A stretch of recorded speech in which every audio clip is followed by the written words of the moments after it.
CIET NCERT द्वारा प्रस्तुत है। NCERT की कक्षा 7 के लिए सामाजिक विज्ञान की पाठ्यपुस्तक समाज का अध्ययन, भारत और उसके आगे।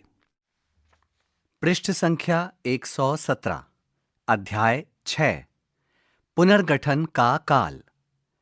सतत जीवंत परंपरा और नवजीवन की एक अद्भुत शक्ति के कारण इस भूमि ने असंख्य परिवर्तनों के माध्यम से स्वयं को समायोजित किया है। जगदीश चंद्र बोस, 1917। यहाँ इस पृष्ठ पर बाएं से दाईं ओर 4 चित्र हैं। पहले चित्र में पत्थर की नक्काशी है। इसमें 2 मानव आकृतियां उकेरी गई हैं, एक स्त्री और एक पुरुष की। दोनों नृत्य करते हुए प्रतीत होते हैं। उनके हाथ ऊपर उठे हैं और शरीर की मुद्राएं बहुत सुंदर हैं। पृष्ठभूमि में फूल पत्तियों जैसी नक्काशी बनी हुई है। पूरा चित्र एक आयताकार पत्थर पर उकेरा गया है। दूसरा चित्र, यह एक गोलाकार पत्थर की शिल्पकृति है। इसके बीच में एक पेड़ जैसी आकृति उकेरी गई है, जिसके आसपास कई छोटी-छोटी मानव आकृतियां व देवतुल्य आकृतियां बनी हैं। किनारों पर फूल पत्तियों और लताओं की कलात्मक नक्काशी उकेरी गई है। यह एक जटिल और बहुत बारीक काम किया हुआ शिल्प है। चित्र 3, इस शिल्पकृति में एक मानव जैसी मूर्ति है, जिसका चेहरा थोड़ा उग्र या शक्तिशाली लगता है। वह दोनों हाथ ऊपर उठाए हुए है, जैसे किसी भारी वस्तु को थाम रखा हो। मूर्ति के कमर पर पट्टा बांध रखा है और नीचे स्कर्ट नुमा वस्त्र है। शरीर की रचना बलशाली प्रतीत होती है। पत्थर पर यह आकृति बहुत मजबूती से उकेरी गई है। चित्र 4, यह एक उल्टे घड़े या शंकुनुमा आकार की पत्थर की वस्तु है। इस पर छोटी-छोटी मानव आकृतियां उकेरी गई हैं। लोग खड़े हुए हैं और कुछ आकृतियां पेड़ पौधों के बीच हैं। ऊपर से नीचे तक इसमें बारीक नक्काशी की गई है। पूरा शिल्प एक सजावटी पात्र जैसा लगता है। साथ ही साथ इस पृष्ठ के दाईं ओर एक QR कोड दिया गया है, जिसे स्कैन करके आप इस पाठ से संबंधित अतिरिक्त जानकारियां प्राप्त कर सकते हैं। महत्वपूर्ण प्रश्न: 1. मौर्योत्तर काल को कभी-कभी पुनर्गठन का काल क्यों कहा जाता है? 2. वह कौन से मूल्य और सिद्धांत थे जिन्होंने इस काल के सम्राटों का मार्गदर्शन किया? 3. विदेशी आक्रमणकारियों ने किस प्रकार भारतीय समाज में समाहित होकर सांस्कृतिक संगम में योगदान दिया? पृष्ठ संख्या 118, भविष्य और ध्रुव मौर्य साम्राज्य की अपनी यात्रा से लौटकर विश्राम कर चुके थे और अब एक नवीन साहसिक यात्रा के लिए उत्सुक थे। उन्होंने पुनः इतिहास काल यंत्र का उपयोग करने का निश्चय किया और एक नवीन ऐतिहासिक कालखंड में पहुंच गए। वहां उन्होंने विविध कलाकृतियों का एक संग्रह पाया, जिनमें से प्रत्येक एक दूसरे से बिल्कुल भिन्न थीं। वे सोचने लगे कि ये कलाकृतियां किसी एक ही साम्राज्य की हैं या अनेक साम्राज्यों की। उनका अनुमान सही था। इस अध्याय में हम एक लंबे कालखंड की यात्रा करेंगे। तो चलिए आरंभ करते हैं। इस पृष्ठ के मध्य भाग में बाईं ओर एक चित्र है। चित्र संख्या 6.1.2। यह चित्र एक पत्थर की नक्काशी का है, जिसमें 5 मानव आकृतियां एक पंक्ति में खड़ी हैं। सभी के चेहरों पर शांत भाव हैं और उन्होंने सुंदर आभूषण तथा मुकुट जैसे सिर के आभूषण पहने हुए हैं। उनके हाथों में लंबे वाद्य यंत्र या डंडे जैसे वस्त्र हैं, जिन्हें वे पकड़कर खड़े हैं। अशोक के उत्तराधिकारियों के विषय में बहुत कम जानकारी मिलती है। सामान्यतः यह स्वीकार किया जाता है कि मौर्य साम्राज्य के अंतिम शासक की हत्या लगभग 185 सामान्य संवत पूर्व में उसके सेनापति पुष्यमित्र शुंग द्वारा की गई थी। यह घटना मौर्य साम्राज्य के विघटन का कारण बनी। जैसा कि पिछले अध्याय में बताया गया है, सम्राट अशोक के लगभग आधी शताब्दी पश्चात ही साम्राज्य का विघटन हो गया था। इस घटनाक्रम के उपरांत उपमहाद्वीप में अनेक नवीन राज्य उभरे जो पहले मौर्य साम्राज्य की अधीनता में शासन कर रहे थे। उत्तर पश्चिम का क्षेत्र दुर्बल हो गया, जिससे भारतीय उपमहाद्वीप बाह्य आक्रमणों के लिए असुरक्षित हो गया। कुछ विद्वानों के अनुसार यह काल पुनर्गठन का युग कहलाता है, क्योंकि इस काल में पूर्ववर्ती क्षेत्रों का पुनर्गठन कर नवीन राज्यों का निर्माण हुआ, जो निरंतर सत्ता की आकांक्षा में एक दूसरे से स्पर्धा कर रहे थे। इस युग में भारत का मानचित्र विशेष रूप से परिवर्तित हुआ और जन सामान्य का जीवन भी। आइए पता लगाएं। एक पृष्ठ पर दूसरी शताब्दी सामान्य संवत पूर्व के प्रारंभिक वर्ष से लेकर तीसरी शताब्दी सामान्य संवत के अंतिम वर्ष तक की अवधि को चिह्नित करते हुए एक समय रेखा बनाइए। यह अवधि कुल कितने वर्षों को सम्मिलित करती है? जैसे जैसे हम अध्याय में आगे बढ़ेंगे, समय रेखा पर प्रमुख व्यक्तियों, राज्यों और घटनाओं को चिह्नित कीजिए। पृष्ठ संख्या 119। इस पृष्ठ पर एक चित्र है जिसकी संख्या है 6.2।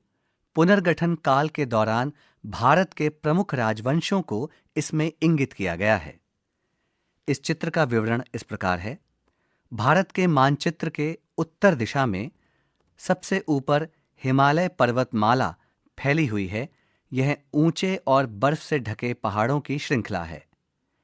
हिमालय के दक्षिण में गंगा का मैदान फैला हुआ है। यह एक हरा भरा उपजाऊ क्षेत्र है। मानचित्र के बाईं ओर अर्थात पश्चिमी क्षेत्र में अरब सागर है। यह भारत के पश्चिम में फैला एक बड़ा समुद्र है।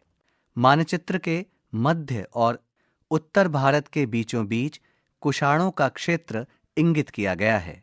इसके दाईं ओर गंगा नदी है। मानचित्र के पूर्वी क्षेत्र अर्थात दाईं ओर बंगाल की खाड़ी है, जो भारत के पूर्व में फैला एक बड़ा सागर है। मानचित्र के दक्षिण की ओर अर्थात दक्षिण भारत में प्राचीन जनपद और राज्यों के नाम हैं, जैसे सातवाहन, यह मध्य दक्षिण भारत का क्षेत्र था। चेर दक्षिण पश्चिमी तट पर स्थित था। चोल दक्षिण पूर्वी तट पर स्थित था तथा पांड्य, जो कि तमिलनाडु के दक्षिण में स्थित है। इसके अतिरिक्त मानचित्र में उत्तर की ओर कुषाण, उत्तर पश्चिम की ओर इंडो ग्रीक तथा उसके नीचे शक इंडो सिथियन इंगित हैं। इसके अतिरिक्त शुंग साम्राज्य भारत के मानचित्र के दाईं ओर अर्थात पूर्वी भाग में स्थित है। सातवाहन भारत के मध्य में स्थित है। चेदी, जो कि आज के समय में उड़ीसा का क्षेत्र है, वहां स्थित था। पुनरावलोकन करें। समय रेखा पर कार्य करते हुए क्या आपने सामान्य संवत पूर्व से सामान्य संवत तक के बदलाव पर ध्यान दिया है? याद कीजिए कि आपने कक्षा 6 के अध्याय इतिहास की समय रेखा एवं उसके स्रोत के अंतर्गत इतिहास में समय को मापने के बारे में क्या पढ़ा था। पृष्ठ संख्या 120। आइए पता लगाएं। पिछले अध्याय में आपने मौर्य साम्राज्य का मानचित्र संख्या 5.13 और इस अध्याय में मानचित्र संख्या 6.2 मौर्योत्तर काल के मानचित्र को समझा। आप उस क्षेत्र में कितने राजवंशों की गणना कर सकते हैं जो पूर्व में मौर्य शासन के अधीन थे? अब नए राज्य क्षेत्रीय नियंत्रण के लिए स्पर्धा कर रहे थे। इसके लिए कभी कभी शांतिपूर्ण उपाय जैसे पड़ोसी साम्राज्य के साथ वैवाहिक गठबंधन या युद्ध के लिए सेना का प्रयोग जैसे साधनों का प्रयोग किया जा रहा था। याद रखें कि जो क्षेत्र साम्राज्य की सीमा के पास थे उन पर अधिकार करने के लिए खींचतान मची थी, क्योंकि इन क्षेत्रों पर नियंत्रण का अर्थ था साम्राज्य को बाह्य आक्रमण से बचाना। इन सभी राजनैतिक गतिविधियों के समानांतर कला, शिल्प और साहित्य के क्षेत्र में विकास में तेजी आई और सांस्कृतिक आदान प्रदान भी समृद्ध हुआ। इन सभी के बारे में हम आगे पढ़ेंगे। इस पृष्ठ के बाईं ओर कुछ अतिरिक्त जानकारी दी गई है जो इस प्रकार है। वैवाहिक गठबंधन, विवाह के द्वारा तय किया गया गठबंधन। सामान्यतः यह राज परिवारों के दो सदस्यों के बीच होता है। व्यवहार में इसका तात्पर्य यह होता है कि राजा प्रायः अपनी पुत्री का विवाह पड़ोसी राज्य के राज परिवार से करता है, जिसका उद्देश्य दोनों राज्यों के बीच गठबंधन को सुदृढ़ करना होता था। यहाँ इस पृष्ठ के नीचे की ओर चित्र संख्या 6.3 दिया गया है, जिसमें एक बड़ा आधा गोल सेमी सर्कल जैसा है जो अलग अलग भागों में बांटा गया है। बाईं तरफ के भाग में उपमहाद्वीप में स्थित राजवंश हैं। इनके नीचे कुछ राजवंशों के नाम लिखे हुए हैं: शुंग, चेर, सातवाहन, चोल, पांड्य। ये वे राजघराने थे जो भारतीय उपमहाद्वीप के अंदर स्थित थे। दाईं ओर के भाग में उपमहाद्वीप के बाहर स्थित राजवंशों के नाम हैं। ये नाम इस प्रकार हैं: इंडो ग्रीक, शक, कुषाण। ये वे राजवंश थे जिनकी उत्पत्ति भारत के बाहर हुई थी, लेकिन उन्होंने भारत के कुछ हिस्सों पर शासन किया। पृष्ठ संख्या 121। शुंगों का उत्कर्ष। पुष्यमित्र शुंग ने शुंग राजवंश की स्थापना की और उत्तर एवं मध्य भारत के कुछ भागों पर शासन किया। उन्होंने स्वयं को सबसे शक्तिशाली शासक के रूप में स्थापित करने के लिए अश्वमेध यज्ञ नामक वैदिक अनुष्ठान किया। यद्यपि उनका साम्राज्य पूर्ववर्ती मौर्य साम्राज्य की तुलना में छोटा था। उन दोनों के मानचित्र की तुलना कीजिए। फिर भी उन्होंने अपने साम्राज्य को बाहरी आक्रमणकारियों से सुरक्षित रखा तथा ग्रीकों के साथ कुछ सैनिक अभियानों के बाद मैत्रीपूर्ण संबंध रखे। परंतु तत्पश्चात शुंग साम्राज्य अधिक समय तक स्थायित्व नहीं पा सका और लगभग 1 शताब्दी बाद ही इसका अस्तित्व समाप्त हो गया। इस काल में वैदिक अनुष्ठानों और प्रथाओं का पुनरुत्थान हुआ, परंतु साथ ही अन्य दर्शनों और मतों का भी व्यापक प्रचार प्रसार हुआ। इसे अनदेखा ना करें। इस पृष्ठ के मध्य भाग में एक चित्र है। इसकी चित्र संख्या 6.4 है। इस चित्र में रामायण का एक दृश्य है जिसमें अश्वमेध यज्ञ का अनुष्ठान करते हुए राजा राम हैं। इस चित्र का स्रोत राष्ट्रीय संग्रहालय से 19वीं शताब्दी की चित्रकारी से लिया गया है। चित्र के बीच में एक छायादार मंडप, छोटा पूजा मंच बना हुआ है। मंडप के सामने राजा राम हैं। उन्होंने हाथ में पूजा की सामग्री ली हुई है और वे यज्ञ की क्रिया कर रहे हैं। उनके पास ही एक सफेद अश्व या घोड़ा खड़ा है जिसे अश्वमेध यज्ञ का प्रतीक माना जाता है। अश्वमेध यज्ञ एक वैदिक अनुष्ठान है जिसके द्वारा शासक स्वयं को एक शक्तिशाली राजा के रूप में स्थापित करता था।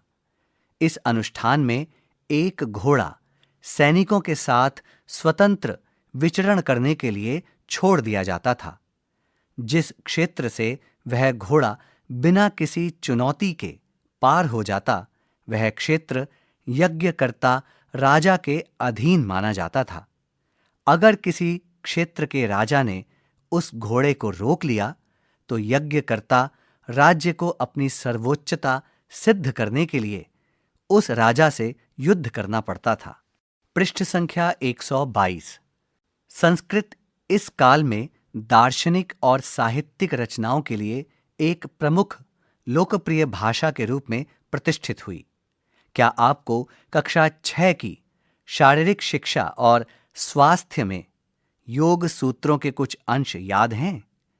ये योग सूत्र इस काल में महर्षि पतंजलि द्वारा संकलित किए गए थे। शुंगों ने साहित्य, कला और वास्तुकला का संरक्षण किया। भरहूत स्तूप मध्य प्रदेश शुंगकालीन कला का एक अनुपम उदाहरण प्रस्तुत करता है। संभवतः इसका मूल निर्माण सम्राट अशोक के काल में हुआ था, किंतु शुंगों ने इसमें अत्यंत सुंदर वेदिकाएं तथा महात्मा बुद्ध के जीवन की कथाओं को दर्शाते हुए उत्कीर्णित शिल्प जोड़े। ये बौद्ध कला के प्रारंभिक उदाहरणों में गिने जाते हैं। इस पृष्ठ के नीचे की ओर 4 चित्र दिए हुए हैं। चित्र संख्या 6.5.1 जो कि भरहुत स्तूप की वेदिकाएं हैं। इस चित्र में प्राचीन सांची स्तूप का एक गोल घूमता हुआ मार्ग है। रास्ते के दोनों ओर पत्थरों की बनी मजबूत रेलिंगें हैं। सीढ़ियां ऊपर की ओर जाती हैं और पूरा वातावरण शांत और पवित्र अनुभव देता है। चित्र संख्या 6.5.2 वेदिका पर उत्कीर्ण लक्ष्मी की आकृति। इस चित्र में पत्थरों के एक खंभे पर बनी बारीक नक्काशी है। इसमें मानव आकृतियां, जानवर और कुछ पौराणिक दृश्य उभरे हुए बने हैं। नक्काशी बहुत सूक्ष्म है, जिसमें खंभे की कला गहरी और जीवंत प्रतीत होती है। चित्र संख्या 6.5.3 गायकों और नर्तकों की मंडली। धर्म चक्र को उठाए हुए हाथी। इस चित्र में एक बड़ा पत्थर का धर्म चक्र है, जिसके ठीक नीचे हाथियों की आकृति है जो इस चक्र को ऊपर उठाए हुए हैं। पृष्ठ संख्या 123 कला में शुंगों का योगदान। यहाँ इस पृष्ठ पर 10 चित्र दिए गए हैं। चित्र संख्या 6.6.1 ग्रीक योद्धा को दर्शाता हुआ स्तंभ। इस चित्र में पत्थर की एक पट्टी पर एक पुरुष का पूरा शरीर उकेरा गया है। वह सीधे खड़ा है, उसके हाथ शरीर के पास हैं। वस्त्र लंबे और सिधाई लिए हुए हैं। आकृति गंभीर और शांत भाव लिए महसूस होती है। चित्र संख्या 6.6.2 पुरुष आकृति। यह चित्र एक युवक का है जो एक पैर हल्का मोड़े हुए खड़ा है। उसके शरीर पर पट्टियों जैसे आभूषण और कमर पर कपड़ा है। एक हाथ कमर पर टिकाया हुआ है, जिससे मुद्रा में आत्मविश्वास का भाव आता है। चित्र संख्या 6.6.3 छोटे बालक को गोद में लिए हुए स्त्री। इस मिट्टी की बनावट में एक स्त्री अपने छोटे बच्चे को गोद में संभाले हुए है। स्त्री के शरीर पर गहने और आभूषण उत्कीर्ण किए गए हैं। मां का चेहरा कोमल और बच्चे के प्रति स्नेहपूर्ण लगता है। चित्र संख्या 6.6.4 पंखे के साथ स्त्री। इस चित्र में 2 मानव आकृतियों को उकेरा गया है। उनके पीछे अर्धगोलाकार पंखे जैसा एक बड़ा अलंकरण बना है, जिससे पूरी रचना में एक धार्मिक या विशेष आयोजन का भाव आता है। चित्र संख्या 6.6.5 गमला। इस चित्र में एक बर्तन के ऊपरी हिस्से को उकेरा गया है, जो नीचे की ओर चौड़ा है। सतह पर बारीक नक्काशी और आकृतियां जैसी उभरी हुई बनावट है, मानो इसमें कहानी उकेरी गई हो। चित्र संख्या 6.6.6 बालों के आभूषण के साथ पकी मिट्टी से बनी स्त्री की आकृति। इस चित्र में एक बड़े चेहरे की आकृति है। बालों की बनावट फूलों या गोल आकारों में की गई है। चेहरा शांत और सौम्य भाव लिए हुए है, जैसे किसी देवी या प्रमुख महिला की तरह महसूस हो। चित्र संख्या 6.7 राज परिवार।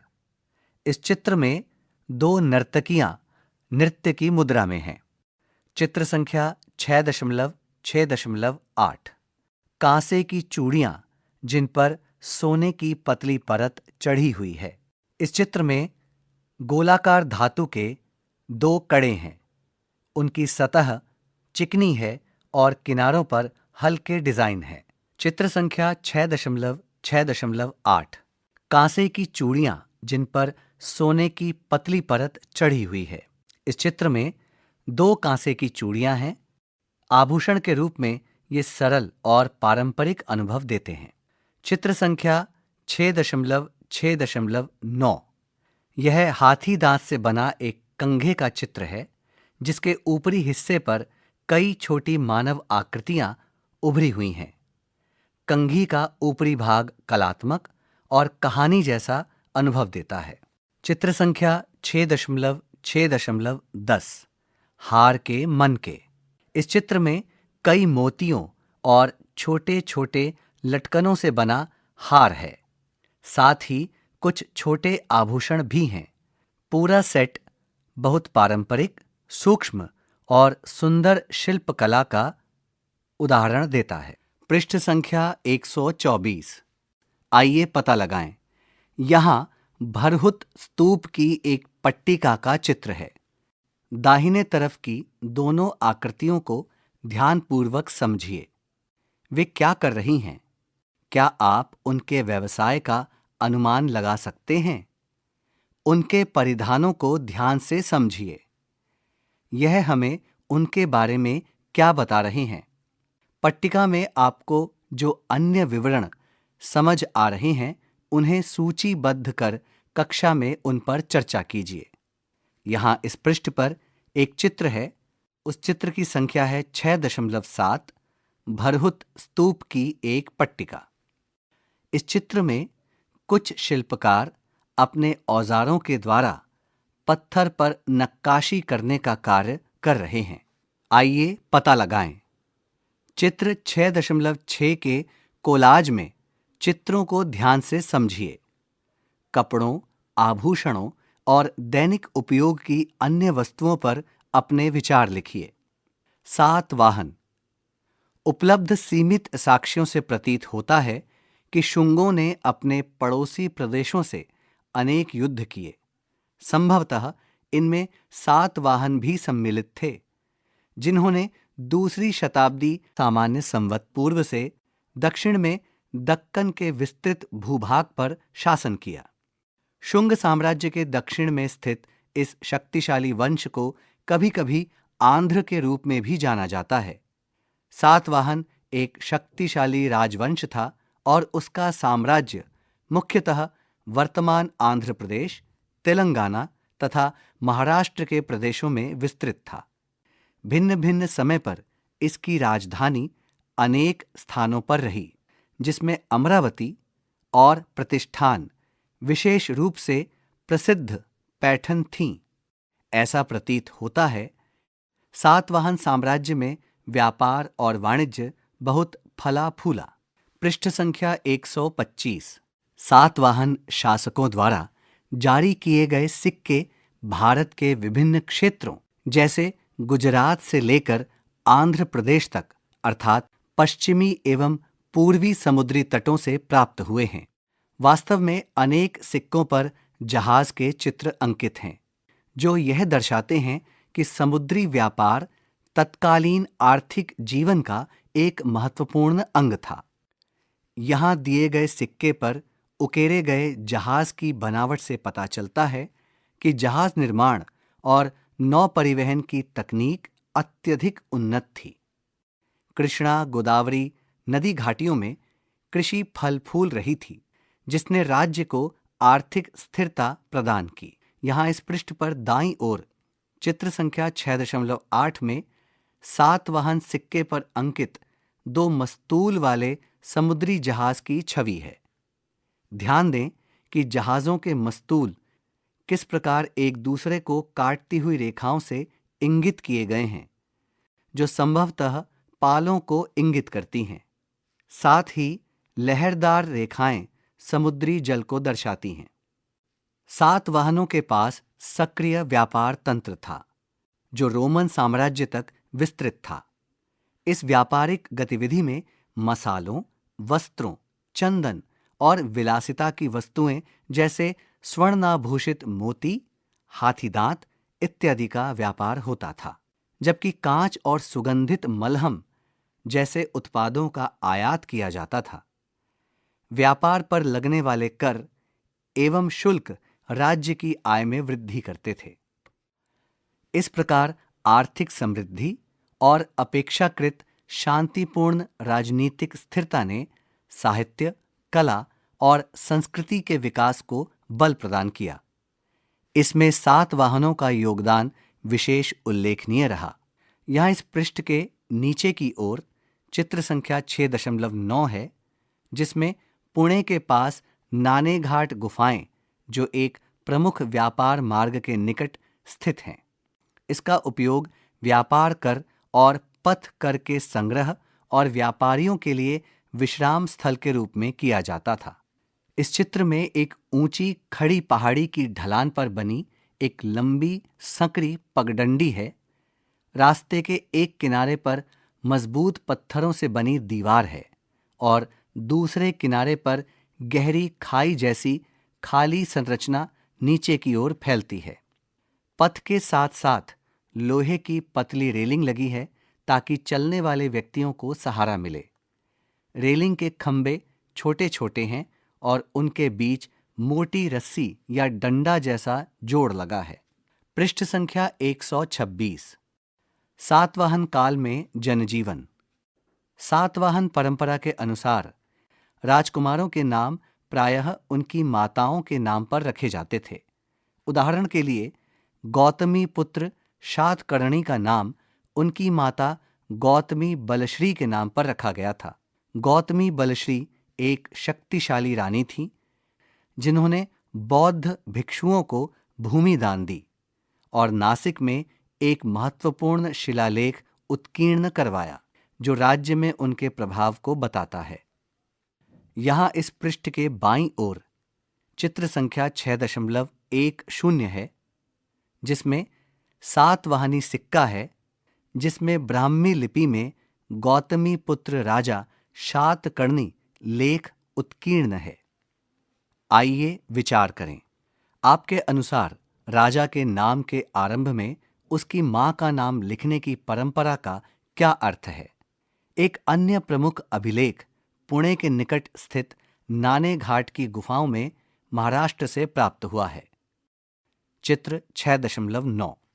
यह एक सातवाहन विधवा रानी पर केंद्रित है जिन्होंने उल्लेखनीय रूप से अश्वमेध यज्ञ सहित अनेक वैदिक अनुष्ठान संपन्न किए। इस अभिलेख में हमें इंद्र, चंद्र और सूर्य जैसे वैदिक देवताओं का उल्लेख मिलता है।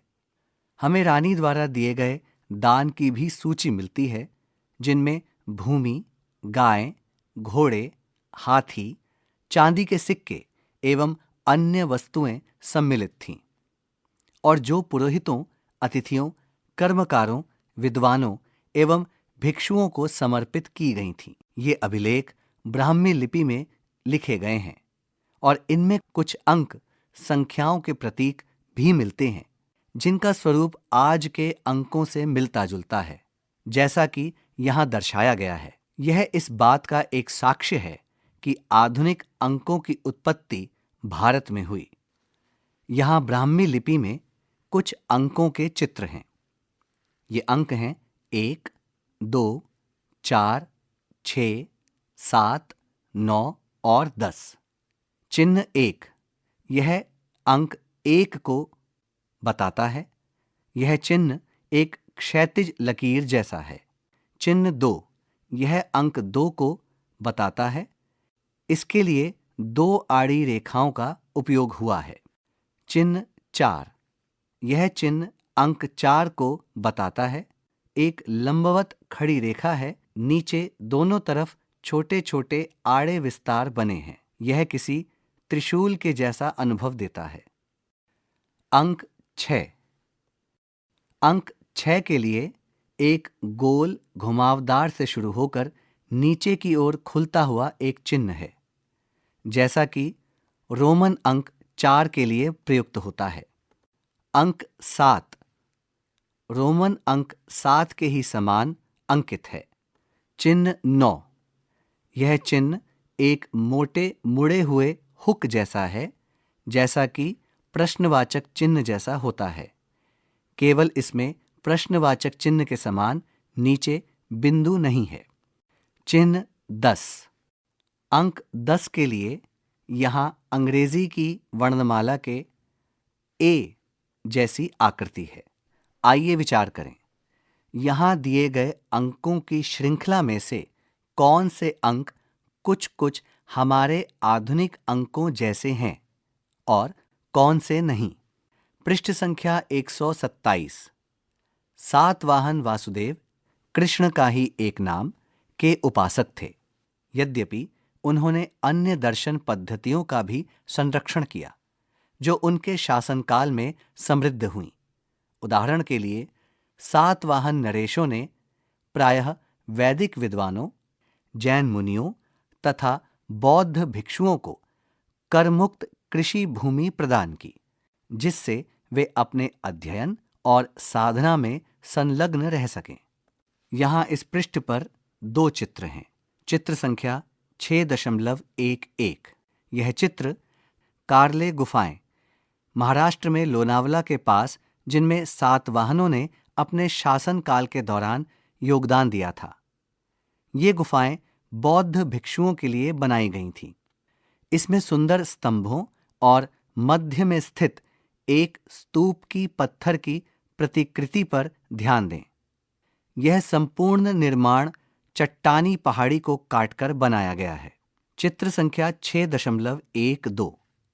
यह चित्र महाराष्ट्र की पीतल खोरा गुफाओं से प्राप्त एक यक्ष की मूर्ति है, जिसे सातवाहन काल में बनाया गया था। आइए विचार करें, पीतल खोरा से प्राप्त यक्ष की इस मूर्ति के हाथ पर एक लेख उत्कीर्ण है, कन्हण दासेन हीराम कारेना काट, जिसका अर्थ है कन्हण दास नामक स्वर्णकार द्वारा निर्मित।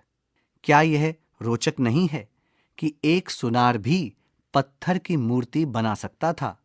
आपके विचार में इससे हमें उस समय के लोगों के व्यवसायों के बारे में क्या पता चलता है? 3री शताब्दी सामान्य संवत में सातवाहन साम्राज्य छोटे छोटे स्वतंत्र राज्यों में विखंडित हो गया। इसके विघटन के कई कारण रहे। इनमें सबसे प्रमुख था केंद्रीय शासन की दुर्बलता और धीरे धीरे होता हुआ आर्थिक पतन। इससे क्षेत्रीय शक्तियों को अपनी सत्ता स्थापित करने या पुनः प्रतिष्ठित करने का अवसर मिला और नए नए राज्यों का उदय हुआ। पृष्ठ संख्या 128। चेदियों का आगमन। अब हम थोड़ा पीछे लौटते हैं। क्या आपको पिछले अध्याय में वर्णित कलिंग युद्ध का स्मरण है? मौर्य साम्राज्य के पतन के उपरांत चेदी वंश के अधीन कलिंग एक प्रमुख शक्ति के रूप में उभरा। खारवेल इस वंश के एक प्रमुख राजा थे। वे जैन दर्शन के अनुयायी थे और उन्हें कभी कभी भिक्षु राजा कहा जाता था, यद्यपि वे सभी मतों के प्रति सम्मान भाव रखते थे। भुवनेश्वर के समीप स्थित उदयगिरी खंडगिरी गुफाएं, जो संभवतः जैन मुनियों के लिए बनाई गई थीं, सुसज्जित चित्रपटों, प्रतिमाओं तथा पत्थरों को काटकर बनाए गए बड़े कक्षों से युक्त हैं और शिल्पकारों की अद्भुत कुशलता को बताते हैं। ये गुफाएं अपनी रचना और कलात्मकता के कारण शैलयुक्त स्थापत्य शैली का एक उत्कृष्ट उदाहरण बनती हैं, जिसकी विस्तृत चर्चा हम अगली कक्षाओं में करेंगे। यहाँ इस पृष्ठ पर 3 चित्र हैं। चित्र संख्या 6.13.1। इस चित्र में भुवनेश्वर के पास उदयगिरी की गुफाएं हैं।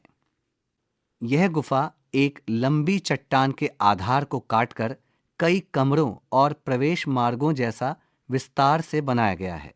इसमें सामने की ओर एक लंबा बरामदा जैसा भाग है, जिसमें बराबर दूरी पर कई चौकोर खोल दरवाजों जैसी जगहें बनी हैं।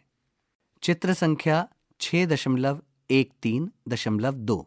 यह चित्र हाथी गुम्फा अभिलेख का है। यह अभिलेख पत्थर पर खुदे हुए लेख का उदाहरण है, जिसमें बड़े क्षेत्रफल पर पाठ जैसे चिन्ह बने हुए हैं। पत्थर की सतह जगह जगह घिसी हुई है, कुछ स्थान हल्के तथा कुछ गहरे उभरे धंसे स्पर्श का अनुभव कराते हैं। यह पूरी सतह इतिहास में दर्ज किसी महत्वपूर्ण लेखन को बताती है। चित्र संख्या 6.13.3। यह चित्र रामायण के एक दृश्य को बताती हुई उत्कीर्ण पट्टिका का है। इस चित्र में मूर्ति समूह में कई मानव आकृतियां एक साथ खड़ी हैं।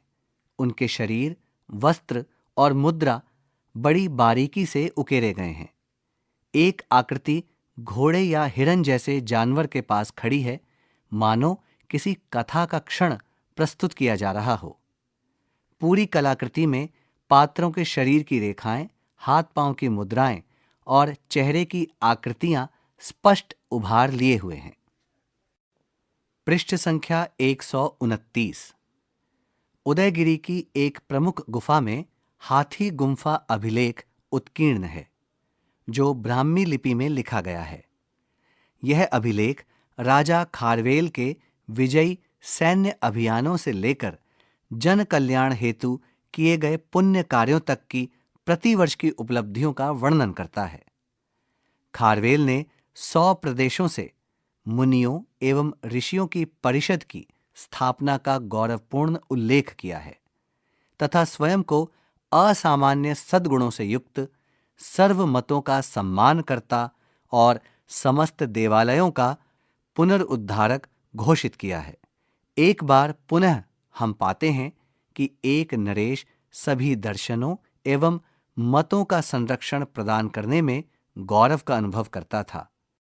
यह वही आधारभूत तत्व है जिसे हम भारतीय सांस्कृतिक दृष्टि कह सकते हैं। आइए विचार करें। लगभग 2 सहस्त्राब्दी पूर्व के इन शैलकृत कक्षों की समरूपता पर ध्यान दीजिए। शिल्पकारों को केवल छेनी और हथौड़ी से यह अद्भुत दक्षता कैसे प्राप्त हुई होगी। कल्पना कीजिए कि आप उस युग में एक शिल्पी हैं और अपने कौशल से पत्थर को कला में रूपांतरित कर रहे हैं। आप किन उपकरणों का प्रयोग करेंगे? दक्षिण में साम्राज्य और जनजीवन। भारत भूमि के दक्षिणी भाग में 2री या 3री शताब्दी सामान्य संवत पूर्व से लेकर 3री शताब्दी सामान्य संवत तक का कालखंड 3 महान शक्तिशाली राजवंशों के उत्कर्ष का साक्षी रहा: चेर, चोल एवं पांड्य।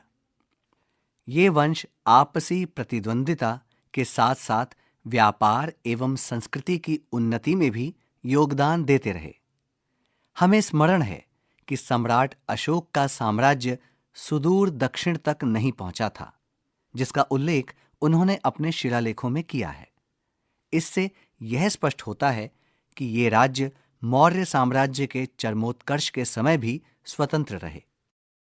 यद्यपि खारवेल ने यह दावा किया था कि उन्होंने दक्षिण भारतीय राजाओं के एक महासंघ को पराजित किया, जो उनकी सीमाओं के लिए संकट थे, परंतु इस युद्ध का स्थान ज्ञात नहीं है और यह भी स्पष्ट नहीं है कि उन्होंने दक्षिण क्षेत्र पर आक्रमण किया था। आइए विचार करें। चित्र 6.14 में दिए गए मानचित्र में आप विभिन्न राज्यों के नामों के साथ कुछ विशिष्ट चिन्ह भी समझ सकते हैं। ये चिन्ह क्या बताते हैं? विचार कीजिए कि ये प्रत्येक राज्य की विशिष्ट पहचान को किस प्रकार बताते हैं। पृष्ठ संख्या 130। इस पृष्ठ के आरंभिक भाग में एक चित्र है, चित्र संख्या 6.14। इस चित्र में भारत के दक्षिण भाग में उन राज्यों को अंकित किया गया है जो समय के साथ बदलती रहीं। इस चित्र में 5 प्रमुख राज्यों को अलग अलग भागों से अंकित किया गया है। चोल राज्य। यह हिस्सा मानचित्र के दाएं भाग की ओर है। इस क्षेत्र के ऊपर एक झंडा बनाया गया है जिस पर शेर जैसी आकृति उकेरी है। चोल राज्य बंगाल की खाड़ी के तट के करीब स्थित है। दूसरा भाग पांड्य राज्य। यह क्षेत्र मानचित्र के दक्षिणी छोर पर है। इसके पास एक झंडा है जिस पर दो मछलियों के प्रतीक बने हैं। पांड्य राज्य समुद्र के निकट प्रायद्वीप के निचले हिस्से में स्थित है। तीसरा भाग चेर राज्य। यह क्षेत्र दक्षिण पश्चिमी भाग में है, अरब सागर के समीप। इस पर एक झंडा है जिस पर धनुष आकृति का प्रतीक है। चौथा क्षेत्र अंधर राज्य। यह क्षेत्र मानचित्र के बीच के ऊपर वाले हिस्से में है। इस भाग के ऊपर एक झंडा है जिसमें हाथी जैसा प्रतीक अंकित है। पांचवा क्षेत्र सातवाहन राज्य। यह क्षेत्र मध्य दक्षिण भाग में है। इस भाग के साथ एक झंडा है जिसमें एक चिन्ह प्रतीक बना हुआ है। पृष्ठ संख्या 130। इस पृष्ठ पर चित्र संख्या 6.14 है। इस चित्र में भारत के दक्षिण भाग में उन राज्यों को अंकित किया गया है जिनकी सीमाएं अनुमानित हैं और समय के साथ बदलती रही हैं। इस चित्र में भारत के दक्षिणी भाग को 3 अलग अलग क्षेत्रों से अंकित किया गया है। पहला भाग पूर्वी दिशा में अरब सागर के साथ चेर क्षेत्र का है। चेर क्षेत्र की राजधानी वंजी या कुरूर से अंकित है। इस क्षेत्र के साथ एक झंडे का चित्र है। इस झंडे पर तीर और धनुष का चित्र अंकित है। दूसरा चित्र पश्चिमी भाग में ऊपर की ओर है। यह क्षेत्र चोल राज्य का है। चोल क्षेत्र की राजधानी उरियूर थी। चोल क्षेत्र के लिए एक झंडे का चित्र भी है। इस झंडे पर एक बाघ का चित्र अंकित है। पश्चिमी दिशा में ही सुदूर दक्षिण में पांड्य राज्य का क्षेत्र अंकित है। पांड्य राज्य की राजधानी मदुरई थी। इस क्षेत्र के लिए एक झंडे का चित्र है जिस पर 2 मछलियों के चित्र अंकित हैं। उस काल में अनेक महान कवियों का प्रादुर्भाव हुआ जिनकी रचनाएं संगम साहित्य में संग्रहित हैं। इसी कारण इस संपूर्ण युग को संगम युग कहा जाता है। संगम शब्द संस्कृत के संघ से उत्पन्न है जिसका अर्थ होता है समिति या एकत्र होना। इस संदर्भ में यहां इसका तात्पर्य कवियों की सभाओं से है। संगम साहित्य दक्षिण भारत का प्राचीनतम साहित्य है जिसमें विभिन्न काव्य संग्रहों का समावेश है। ये रचनाएं तत्कालीन युग की समाज व्यवस्था और संस्कृति के अध्ययन में इतिहासकारों के लिए महत्वपूर्ण साक्ष्य प्रस्तुत करती हैं। मुख्यतः संगम काव्य में अत्यंत कुशल एवं सरल भाषा शैली में व्यक्तिगत भावनाएं जैसे प्रेम तथा सामाजिक मूल्य जैसे वीरता और उदारता अभिव्यक्त किए गए हैं। चोल वंश। संगम साहित्य में 3 राजाओं का उल्लेख मिलता है, चोल, चेर और पांड्य। इनमें चोल एक शक्तिशाली राजवंश था जिसने 3री शताब्दी सामान्य संवत पूर्व से 13वीं शताब्दी सामान्य संवत तक दक्षिण भारत के विविध भागों पर शासन किया। चोल नरेश करिकाल के विषय में कहा जाता है कि उन्होंने चेर और पांड्य की संयुक्त सेना को पराजित कर अपनी सर्वोच्चता स्थापित की थी। पृष्ठ संख्या 131। इस पृष्ठ पर एक चित्र है, चित्र संख्या 6.15, जिसमें चेन्नई में स्थित कण्णगी की मूर्ति को अंकित किया गया है। यह चित्र भारत माता की एक भव्य मूर्ति का है। मूर्ति में भारत माता को एक स्त्री के रूप में दर्शाया गया है जो लंबे बालों वाली और गरिमामय मुद्रा में खड़ी है। उनके दाहिने हाथ में एक चक्र है जो ऊपर की ओर उठा हुआ है और बायां हाथ आगे की ओर फैला हुआ है जैसे वे देश को दिशा दिखा रही हों। वे लंबी लहरदार साड़ी पहने हुए हैं जो उनके शरीर पर सुंदरता से लिपटी हुई है और पैरों तक नीचे गिरती है। सिलप्पदिकारम, पायल की कथा। इस प्रसिद्ध महाकाव्य की रचना संगम संग्रह के तुरंत बाद की गई थी। इसमें कण्णगी की कथा वर्णित है। वह अपने पति कोवलन के साथ समृद्ध चोल राजधानी पुहार, जिसे आज के कावेरी पट्टनम से जोड़ा जाता है, में सुखपूर्वक रहती थी।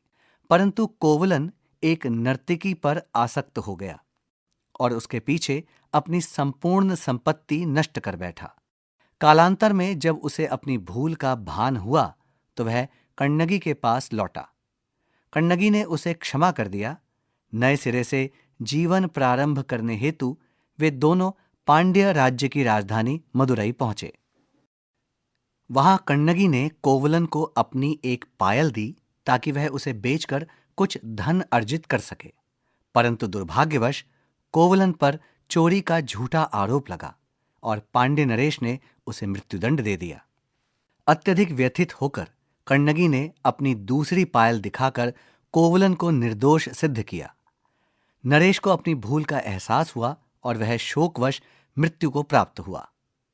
कण्णगी ने तत्पश्चात मदुरई नगर को श्राप दिया और अग्नि देवता का आह्वान किया, जिन्होंने संपूर्ण नगर को जलाकर राख कर दिया।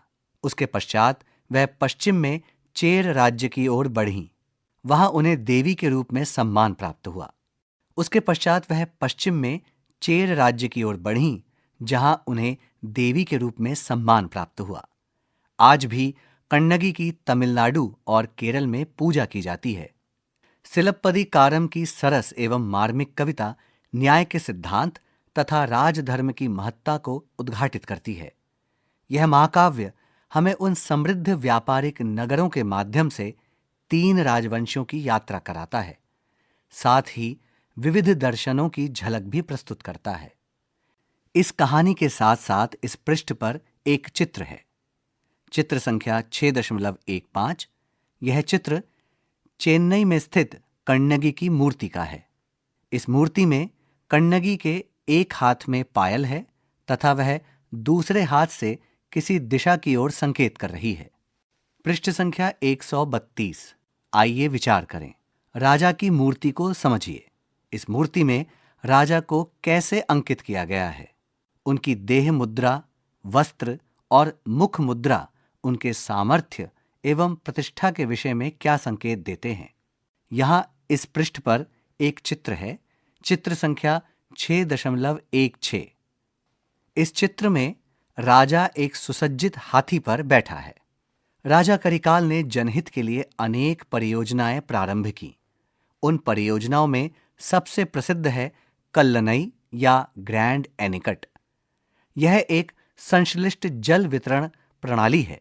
यह कावेरी नदी के श्रीरंगम द्वीप से नीचे की ओर भौगोलिक दृष्टि से अत्यंत महत्वपूर्ण स्थान पर है। इसके द्वारा कावेरी नदी के जल को केंद्रीय एवं दक्षिण कावेरी डेल्टा क्षेत्रों की ओर मोड़ा गया, जिससे अधिकाधिक भूमि कृषि योग्य बन सकी। इस कारण यह क्षेत्र दक्षिण का अन्न भंडार कहलाया। समय के साथ कई बार इसका जीर्णोद्धार होता रहा और यह आज भी प्रयोग में है। यह प्रणाली तमिलनाडु के लाखों लोगों को सिंचाई के लिए जल उपलब्ध कराकर कृषि को सुदृढ़ करती है। यहाँ इस पृष्ठ पर एक चित्र है। चित्र संख्या 6.17। यह चित्र कल्लनई या ग्रैंड एनिकट परियोजना का है। पृष्ठ संख्या 133। चेर राजवंश। चेरों को केरल पुत्र भी कहा जाता था। उन्होंने तमिलनाडु और केरल के पश्चिमी भागों पर शासन किया, जो वर्तमान तमिलनाडु का करूर नगर है। उन्होंने इस क्षेत्र की सांस्कृतिक और आर्थिक उन्नति में महत्वपूर्ण भूमिका निभाई। तमिल साहित्य के विकास को प्रोत्साहन दिया तथा संगम कवियों को आश्रय प्रदान किया। चेर शासक रोमन साम्राज्य और पश्चिम एशिया के साथ अपने विस्तृत व्यापारिक संबंधों के लिए प्रसिद्ध थे। वे भारत से मसाले, लकड़ी, हाथीदांत और मोती जैसी वस्तुओं का निर्यात करते थे, जिससे यह क्षेत्र वैश्विक व्यापार का केंद्र बन गया। आइए विचार करें क्या आपने कभी सोचा है कि इतिहासकार कई शताब्दियों पहले सुदूर स्थित दो राज्यों के बीच व्यापारिक संबंधों का पता कैसे लगाते हैं? आइए इस पर विचार विमर्श करें कि यह जानकारी कैसे प्राप्त की जाती होगी। चेर राजाओं ने अपने शासनकाल में अनेक सिक्के निर्गत किए। क्या आप यहां दिए गए किसी एक सिक्के पर चेर राजवंश का राज चिन्ह समझ पा रहे हैं? यहां दाईं ओर चेर राजाओं से संबंधित सिक्कों के चित्र हैं। चित्र संख्या 6.18। यहां इस पृष्ठ पर दाईं ओर चित्र संख्या 6.18 में चेर राजाओं के सिक्कों के चित्र हैं। पांड्य वंश। तमिलनाडु तथा उसके आसपास के क्षेत्रों पर पांड्य नरेशों का शासन कई शताब्दियों साधारण संवत पूर्व से चला आ रहा था। इनकी राजधानी वर्तमान मदुरई थी। विभिन्न पांड्य नरेशों ने राज्य का विस्तार किया। ग्रीक लेखक मेगस्थनीज ने अपनी रचना इंडिका में इस राज्य का उल्लेख एक समृद्ध एवं सुशासित राज्य के रूप में किया है, जो आंतरिक व्यापार के साथ साथ ग्रीस एवं रोम जैसी दूरस्थ शक्तियों से व्यापार में संलग्न था। उदाहरण के लिए खारवेल ने उल्लेख किया है कि उन्हें पांड्य राज्य से सैकड़ों मोती प्राप्त हुए। पांड्यवंश भारतीय उपमहाद्वीप की एक महत्वपूर्ण नौसैनिक शक्ति भी था। उत्तरवर्ती पांड्य नरेशों ने कला, वास्तुकला और समग्र क्षेत्र की समृद्धि में विशेष योगदान दिया। पृष्ठ संख्या 134। आइए विचार करें। पांड्य राज्य मोतियों के लिए प्रसिद्ध था। आपके विचार में मोती उस समय व्यापार की दृष्टि से क्यों महत्वपूर्ण था? पांड्य नरेशों ने अनेक अभिलेखों में यह उल्लेख किया कि वे प्रजा के कल्याण के प्रति अत्यंत सजग थे तथा उन्होंने समस्त दर्शन परंपराओं और आस्थाओं को संरक्षण एवं प्रोत्साहन प्रदान किया। इंडो ग्रीक आक्रमण। दक्षिण भारत की अपनी संक्षिप्त यात्रा के उपरांत अब समय है उत्तर भारत की ओर लौटने का, जहां इस काल में एक बिल्कुल भिन्न प्रकार की घटना घटित होने जा रही थी। अब तक हमने कुछ देशी राजवंशों के विषय में अध्ययन किया, किंतु इसी समय में कुछ बाह्य आक्रमणकारियों का आगमन भी हुआ।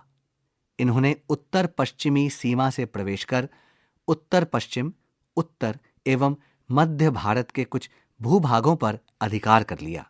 सर्वप्रथम आइए हम उस विरासत की चर्चा करें जो अलेक्जेंडर के सिंधु मैदानों में संक्षिप्त अभियान की स्मृति स्वरूप रही। अलेक्जेंडर द्वारा जीते गए क्षेत्रों से पीछे हटने के बाद इन पर क्षत्रपों का शासन रहा। समय के साथ इन क्षत्रपों ने अपने स्वतंत्र राज्य स्थापित किए, जिन्हें इंडो ग्रीक के रूप में जाना गया।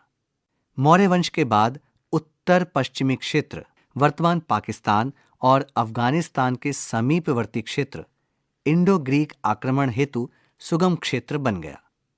यद्यपि जब वे विजेता के रूप में आए तो वे समृद्ध स्थानीय संस्कृति से बहुत प्रभावित हुए। इस सांस्कृतिक संपर्क ने शासन, कला, भाषा और दैनिक जीवन में ग्रीक और भारतीय तत्वों के मिश्रण से क्षेत्र के सांस्कृतिक परिदृश्य को आकार दिया। विदिशा, मध्य प्रदेश के पास स्थित हेलियोडोरस स्तंभ ऐसे स्तंभों का एक उल्लेखनीय उदाहरण है। इसका नाम एक इंडो ग्रीक राजदूत पर पड़ा, जिसने अपने अभिलेखों में वासुदेव की स्तुति देवताओं के देवता के रूप में की है। इस पृष्ठ पर चित्र संख्या 6.19 में विदिशा के निकट स्थित हेलियोडोरस स्तंभ है। पृष्ठ संख्या 135। इस अभिलेख में यह भी अंकित है: 3 अमर उपदेश, पदचिन्ह, आत्मसंयम, दान, चेतना है, जिनका आचरण स्वर्ग की प्राप्ति कराता है। उत्तर भारत में उत्खनन के दौरान पुराविदों को अनेक इंडो ग्रीक सिक्के प्राप्त हुए हैं, जिनसे हमें इन शासकों के बारे में अधिकांश जानकारी मिली है। ये सिक्के सोने, चांदी, तांबे और गिलट धातु से बने थे, जिन पर प्रायः एक ओर राजा और दूसरी ओर ग्रीक देवता अंकित होते थे। हालांकि कुछ सिक्कों पर वासुदेव कृष्ण और लक्ष्मी जैसे भारतीय देवी देवता भी अंकित थे। इंडो ग्रीक शासन इंडोसीथियन या शकों के आक्रमणों के साथ समाप्त हो गया। आइए पता लगाएं, आपके विचार में कुछ इंडो ग्रीक सिक्कों पर वासुदेव कृष्ण या लक्ष्मी जैसे देवी देवताओं के चित्र अंकित होने का क्या अर्थ रहा होगा। यहां इस पृष्ठ पर एक चित्र है, चित्र संख्या 6.20। इस चित्र में एक इंडो ग्रीक चांदी का सिक्का है जिसके एक ओर वासुदेव कृष्ण अंकित हैं। इसे अनदेखा ना करें।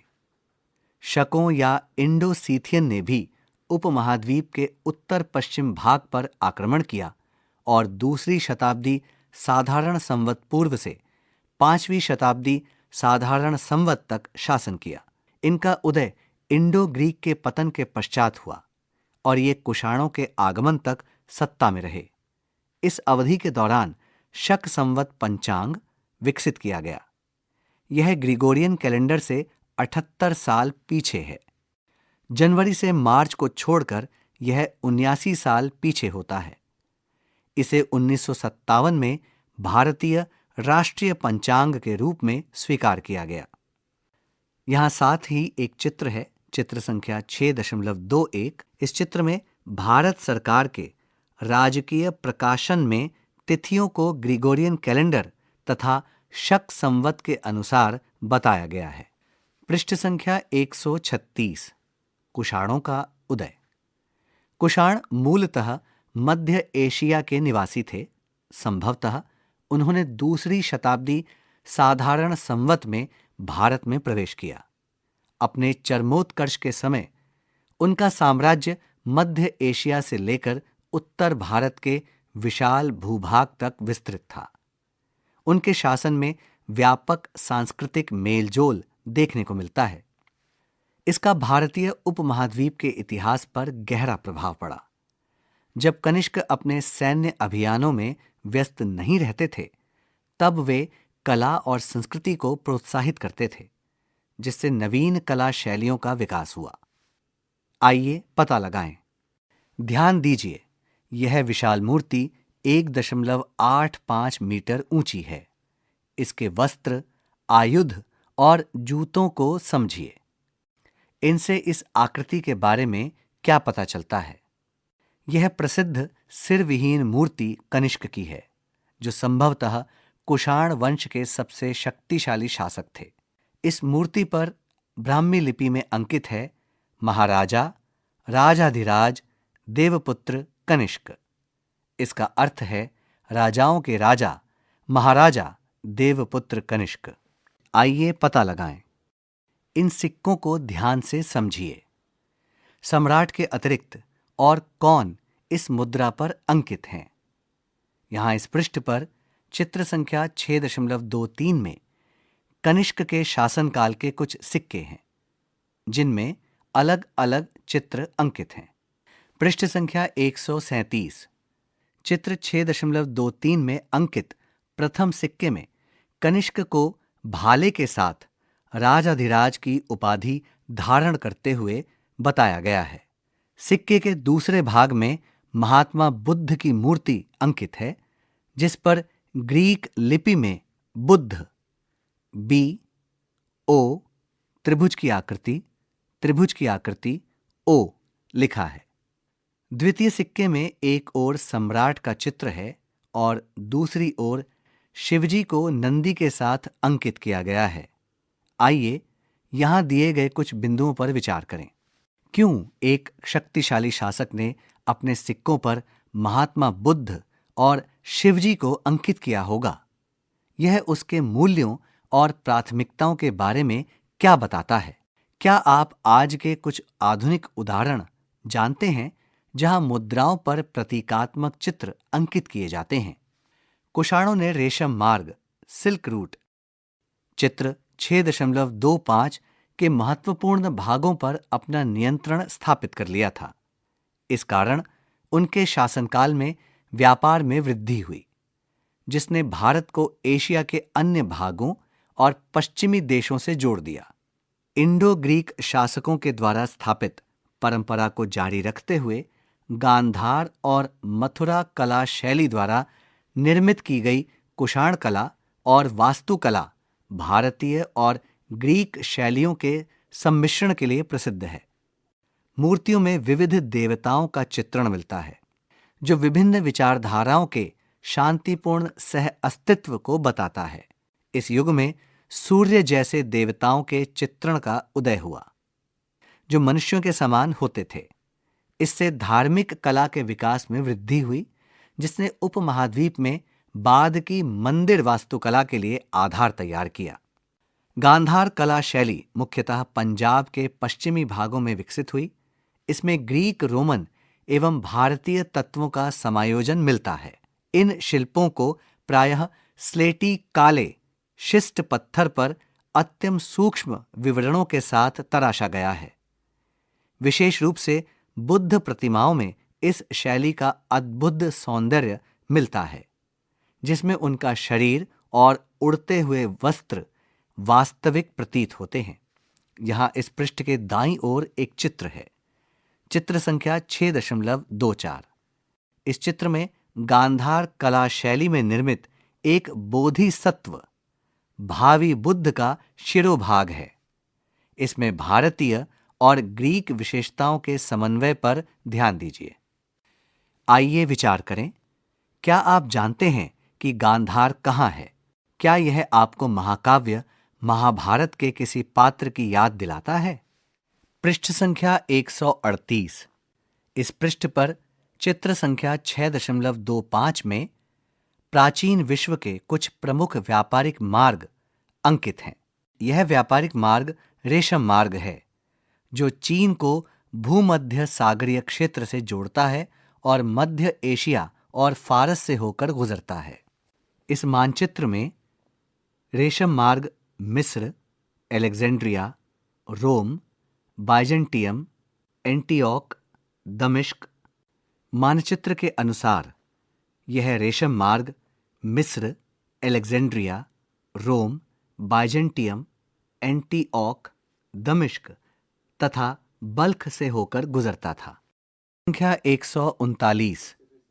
इस पृष्ठ पर मानचित्र का शेष भाग है।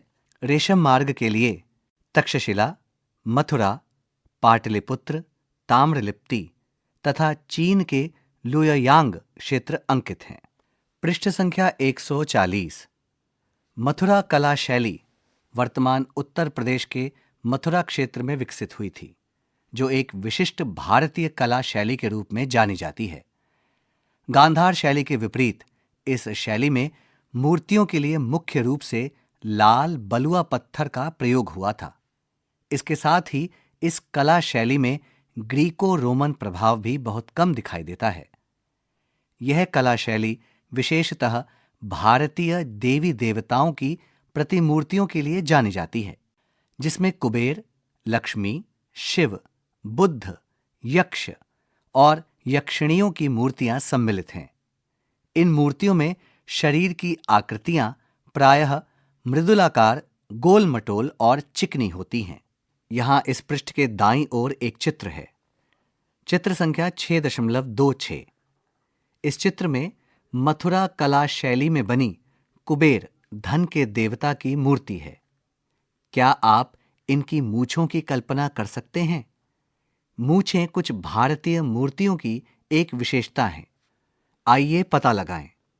अब आप मथुरा और गांधार कला शैलियों की मूल विशेषताओं से परिचित हो चुके हैं। अगले पृष्ठ पर चित्र 6.27 में दी गई कलाकृतियों को समझिए और पहचानिए।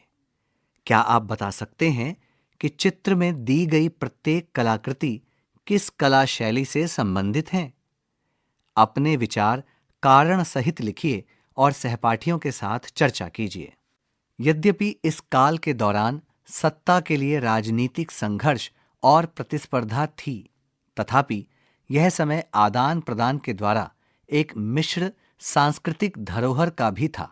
यह विशेष रूप से कला और वास्तुशिल्प में दृष्टिगोचर होता है, जहां शैलियों ने एक दूसरे को प्रभावित किया, परंतु उनमें भारतीय विषय विशेषतः हिंदू और बौद्ध परंपराएं प्रमुख बनी रहीं।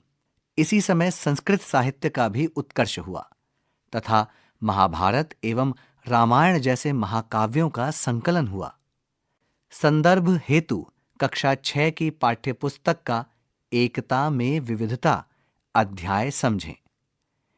इतिहास के इस चित्रपट टेपेस्ट्री ऑफ द पास्ट को किसी एक राजा या राज्य की दृष्टि से देखने के स्थान पर एक सतत प्रक्रिया के रूप में समझना चाहिए, जो समय के साथ सांस्कृतिक आदान प्रदान और समावेशन एसिमिलेशन के द्वारा विकसित होती है। पृष्ठ संख्या 141। इस पृष्ठ पर 6 चित्र हैं। पहला चित्र चित्र संख्या 6.27.1। यह चित्र बुद्ध के परिनिर्वाण का है। चित्र संख्या 6.27.2। यह चित्र बोधिसत्व मैत्रेय का है। चित्र संख्या 6.27.3। इस चित्र में कुषाण भक्तों द्वारा शिवलिंग की पूजा की जा रही है। चित्र संख्या 6.27.4। इस चित्र में 2 नागिनों के बीच एक नाग है। यह शिलालेख कनिष्क के शासनकाल के 8वें वर्ष का उल्लेख करता है। चित्र संख्या 6.27.5। इस चित्र में कार्तिकेय युद्ध के देवता एवं अग्निदेव हैं। चित्र संख्या 6.27.6। इस चित्र में महात्मा बुद्ध दंड मुद्रा में हैं। पृष्ठ संख्या 142। इस पृष्ठ पर एक समय रेखा का चित्र है। यह समय रेखा 200 सामान्य संवत पूर्व से लेकर 300 सामान्य संवत तक है।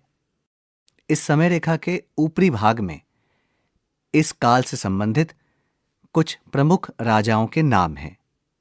इन राजाओं के नाम बाएं से दाईं ओर इस प्रकार हैं: पुष्यमित्र शुंग, खारवेल, गौतमी पुत्र शातकर्णी, कनिष्क, करिकाल।